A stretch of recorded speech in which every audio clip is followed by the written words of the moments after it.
Hello everyone, welcome to Module 5. I was able to make my video software work, so I'm able to make a new video now for Module 5. In Module 4 we looked at the immigrant experience, not necessarily educational but overall experiences. In Module 5 we're going to look at the education of immigrant children. Now immigration and immigrants are, highly political issues, and we are not interested in the political side. In this module, we will be looking at the immigration or immigrants from an educational point of view, and the reason is obvious, because you are going to have children of immigrant families in your classrooms, and you're going to deal with any problem or issue that they may bring to your classroom. And one of these issues is very obvious, and that's the language issue. Children who migrate from other countries may or may not know any English. They may know no English whatsoever. So you're going to have to find ways to teach them, and that's one of the modules that we're going to look at later on in this class. But immigration is not a matter only in the United States. There are other countries in the world that have a lot of immigrants, and one of these countries is Finland. Finland has been the leading country in this world when it comes to standardized tests. There are some international standardized tests and comparisons, and Finland has been number one for some time, followed by Singapore and South Korea, I believe. And in Finland, in their educational system, although there are immigrants, you do not see an achievement gap between the majority population and the immigrant or the minority population. They have found a way to find success for their immigrant students, and as far as I know, one of the ways in which they achieve this is through bilingual education.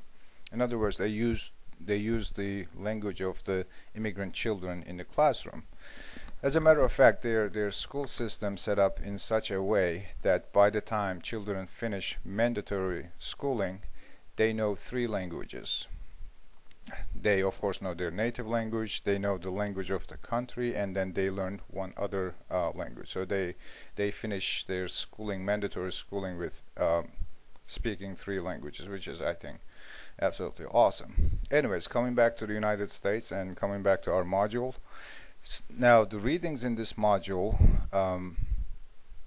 in addition to the chapters from the EGOA textbook, you have 3 separate readings, and my plan with these readings was to give you a variety of perspectives on teaching immigrant children.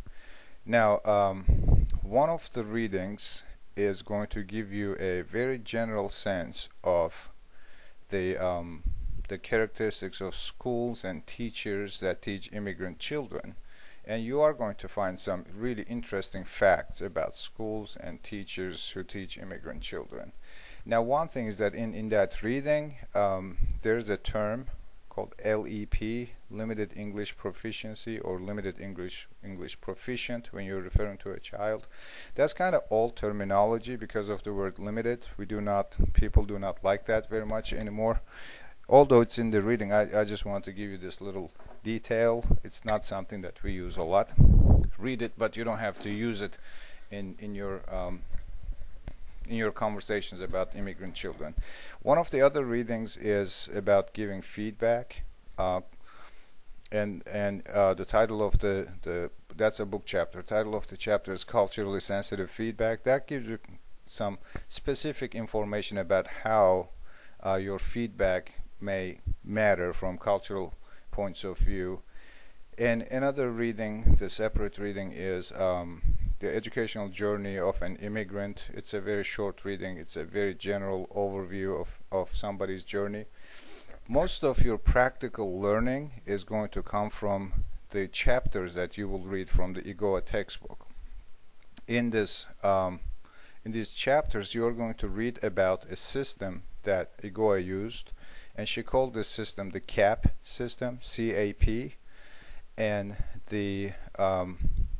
this system recognizes that when you teach immigrant children, you have to pay attention to their cultural needs, their academic needs, and their psychological needs, which makes a lot of sense because these children, when they come to your classrooms, their needs will be way more than just learning the content, especially if they are new to the United States. They will have a lot of psychological needs. Now, when a child comes to a new country, they go through a lot of emotions.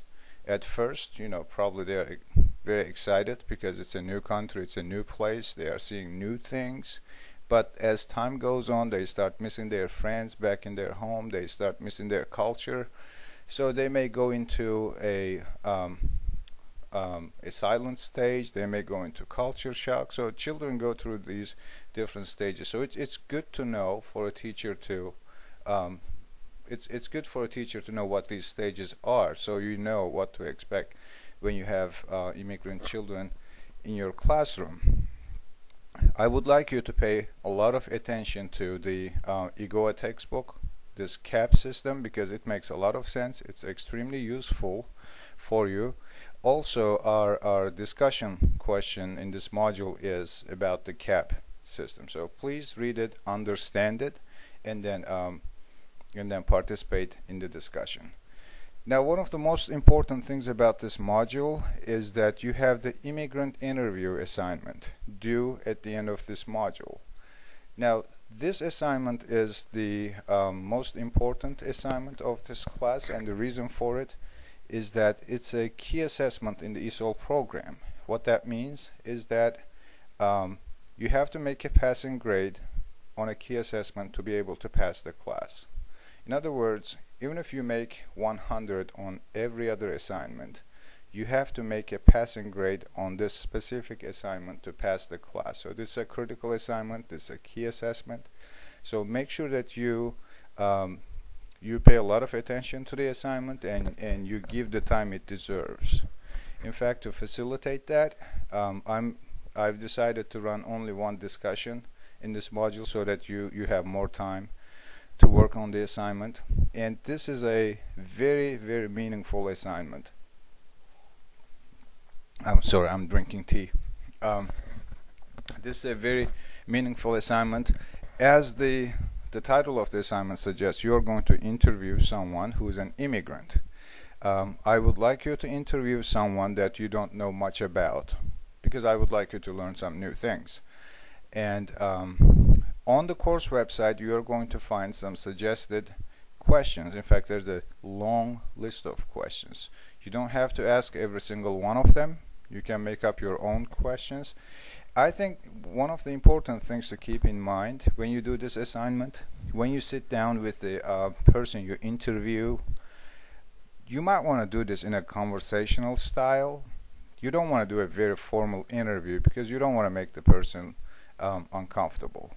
So before you start the interview, you might want to talk about, how the weather is, how the person is doing. Have a casual conversation before you start the interview, and then carry out the interview in a casual way also.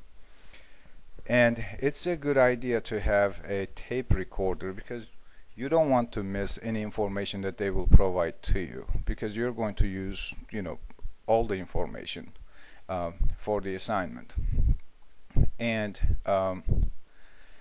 when you're talking to your immigrant, your interviewee, make sure that you cover all aspects of their immigrant experience. So you might want to start talking about their life in their homeland, and then talk about why they've decided to come to the United States, how they came to the United States. Talk about their first day in the United States, what they saw, what happened, how they were treated, what kind of challenges or issues they had to face, and then following days, what happened. Find out if they were welcomed by the people in their community, if they were welcomed by the society in general. Find out if they had any types of discrimination types of issues in their lives. One interesting you can find out if you interview someone who has children, find out if their children are interested in the American culture, or if they are trying to practice the culture of their homeland, or find out from your interviewee if the interviewee is pushing the home culture on their children. These are really interesting things, and talk about. In fact, this is one of the critical aspects of your interview. Talk about this person's language learning. That's a very important thing, especially if this person came to the United States speaking no English. Find out the difficulties they had. Find out what they had to do to survive in everyday life affairs, and find out how they learned English. These are these are critical questions. This is valuable information for you. And when you write your paper, have a nice structure to your paper. Do not just randomly place the information. Definitely use some subheadings. Maybe start with early days, or life in homeland, and early days in the United States, and interactions with the community or with Americans, experiences learning English, things like that. So give your paper a good structure that makes sense to you, and do not present your paper in a question answer format. Narrate what you have found out, and in doing so, it's a really good idea to give some details about where you did the interview, some observations, if the person you interviewed seemed to be comfortable or uncomfortable talking about these things, things like that. Some contextual details about the interview. Now, you are going to find an informed consent form on the course website. You have to use that consent form, and you have to have your the immigrant that you will interview, sign that form. You must do that. That's a requirement. And once that form is signed, you are going to submit this form along with your assignment. And unless this form is submitted, in fact, I'm not going to accept your submission. So just make sure that you ask your person to sign that informed consent form, and you submit that informed consent form along with your assignment. Now, you can do this in multiple ways. You can scan the informed consent form, and you can attach it to the when you submit the assignment, you can attach it as a PDF file to the Dropbox. If you wish to email it to me, I will take it as an email also. And the other thing you can do, if you don't have a scanner, you can fax this informed consent form to me. My fax number is 912-478-0026. That's my department's fax number. Once again, 912-478-0026. And if you choose to fax it, make sure that you say to Dr. Yashar Bodur, so that people will know to give the fax to me. Let's see. This is all I can think about the assignment. If I think of anything else, I will definitely email you guys and let you know. Oh yeah. One thing.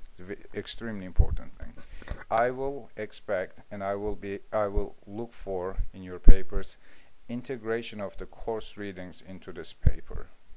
And when I say course readings, I don't just mean the the textbooks. You read the Immigrant Portal last week. I asked all of you to read at least 2 articles and summarize as part of the last module. And then you have been reading from the spring textbook about immigrants. You've been reading the IGOA textbook, and you have additional readings in this module. Now, you have to use your understandings from the course to understand the interview, to make sense of the interview that you conduct with your immigrant. And I will be looking for the integration of course content into the paper. So make sure that you do that throughout the paper. You have to use the course understandings in understanding the interview, and you have to put that in the paper. That's a part of the assignment, and I will be looking for it. So make sure that you integrate the course readings and course understandings into the paper. In addition to this, as I said, we are running only one discussion forum this week, and again, the reason for it is that I want you to have adequate time for the immigrant interview assignment. Again, it's an important assignment, so make sure that you pay attention to it and give it the time that it deserves. And we will have two case studies from teacherserver.com. I know that some of you had issues writing comments on people's solutions, and the person who takes care of the website, the webmaster, told me that the issue has been taken care of, and I'm hoping that that's the case. If you still have issues, you can email me and let me know. And the two cases we have in this module, one is called the Smelly Kid and the other one is religious indoctrination. These are two really different cases. One is kind of like a everyday practical problem that you may face, and one is a more one is a deeper problem that you may face. I'm not saying that you will face. Again, my goal with these case studies was to kind of expose you guys to many different situations that you can run into from a cultural point of view. So you will find these two interesting cases as part of this module. I think that's all I have right now. If you have any questions, you can ask me. Ask the instructor. The forum is always there. You can post your question and I will try to answer it as quickly as I can. Again, if I think of anything else, I will email you. I wish all of you a wonderful week and a wonderful module. So I will talk to you when we start module 6. So goodbye.